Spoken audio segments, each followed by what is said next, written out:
Alright, so with this one we need to divide, but also watch for missing powers. So we have 2x cubed minus 14x plus 10. We are missing the x squared, so we have to use a placeholder. I'm going to show you both long division and synthetic. So whenever I set up my long division, I need to put a placeholder in for the 0x squared. And then we just do our normal long division.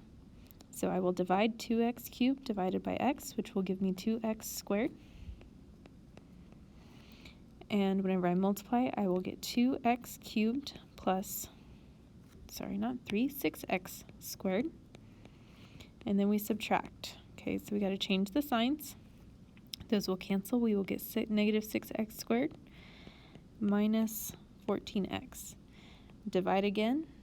Negative 6x squared divided by x is negative 6x.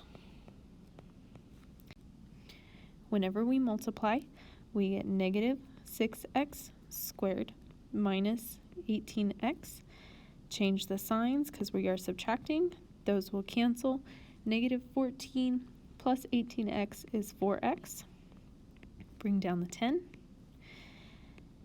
4x divided by x is just 4.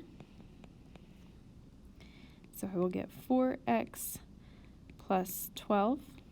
We will need to subtract, change sign, and that will leave us with a negative 2 as our remainder. So the synthetic division, set x plus 3 equal to 0, and then solve for x, you will get negative 3. And then we need to put our coefficients. Remember the placeholder for the missing power. We'll drop the 2, multiply by negative 3. And then add those together. Multiply by negative 3 will give us a positive 18.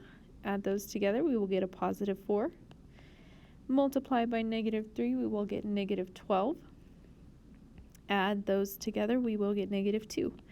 This is your remainder, your constant, your x, and then your x squared.